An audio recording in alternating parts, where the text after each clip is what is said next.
আসসালামু আলাইকুম ওরহমতুল্লাহি ওবরাকাতুহ। পূর্বময় ইফতারির অনুষ্ঠানের এই দোয়ার আয়োজনের এই দাস্তরখানে আরও একবার আপনাদের সবাইকে স্বাগত জানাচ্ছি। রমাদানুল মুবারকের এই মাগফিরাতময় সন্ধ্যায় আল্লাহকে আসুন ডেকে ডেকে বলি, পরকালের সর্বাধিক আলোচ্য বিষয় হল মাগফিরাত, মুক্তি, নাজাত, নিজাহ। এটা আমাদের খুব দরকার। এই দুনিয়াতে যেমন আমরা বলি টাকা দরকার, পয়সা দরকার, সম্পদ দরকার, সন্তান দরকার, সম্মান দরকার, পরকালে একটাই আলোচ্য বিষয় মাগফিরাত, মাগফিরাত, নাজাত, নাজাত এবং নাজাত। সেই নাজাতের আরও একটি সন্ধ্যা চলছে এবং আমরা ঠিক যে জায়গায় উপস্থিত হয়েছি, মধ্য দশক পার হয়ে গেলেই রমাদানুল মুবারকের আমরা চমৎকার একটা অধ্যায় শেষ করব। সম্মানিত হাজিরিন, আপনারা জানেন প্রথম 10 দিন রহমতের একটি অর্থ হচ্ছে অভ্যর্থনা জানানো, রহমত প্রাপ্তি। আর দ্বিতীয় অধ্যায় হলো একেবারে রমাদানুল মুবারকের গভীরে প্রবেশ করে আল্লাহর কাছে বারবার বলা, ক্ষমা চাই হে আল্লাহ, ক্ষমা চাই, নাজাত চাই হে আল্লাহ, মুক্তি চাই। সেই বলার মতো সন্ধ্যা এসে গেছে। হাত তুলে আল্লাহকে বলি, আল্লাহ আপনি আমাদেরকে ক্ষমা করে দিন। আল্লাহুম্মা আমিন।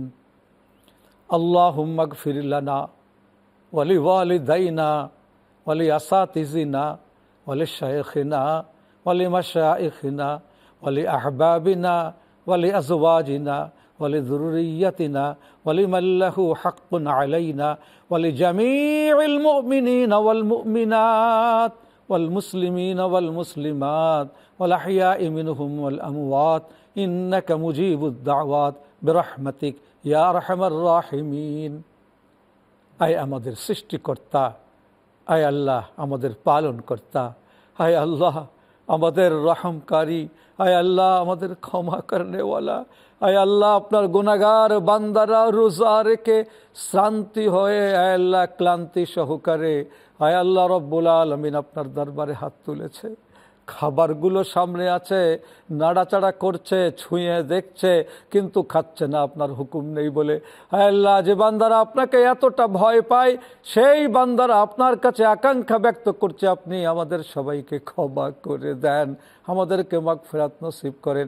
আল্লাহ আমাদের ওই বাবা যিনি শাহাদাত আঙুল ধরে আমাদেরকে মসজিদে নিয়ে গেছে, আমাদের এই দাদা যিনি মাথায় হাত বুলিয়ে আমাদের কাছে দোয়া চেয়েছে, আমাদের দোয়া করেছে, তারা আজ কবরে যারা শুয়ে আছে তাদেরকে মাফ করে দেন। যাদের মুরব্বীরা জীবিত আছে আল্লাহ তাদেরকে হায়াত তৈয়বা দান করেন। হায় আল্লাহ ইবাদতময়, কর্মময়, ধর্মময়, হায় আল্লাহ উৎসাহময়, সুস্বাস্থ্যময়, ইবাদতময় জীবনযাপন করার তৌফিক দান করেন।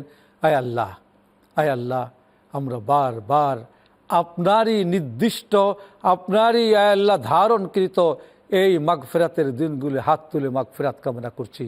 হায় আল্লাহ আমাদের ব্যক্তিগত মাগফিরাত নসিব করেন, পারিবারিক মাগফিরাত নসিব করেন, দেশময় মাগফিরাত নসিব করেন।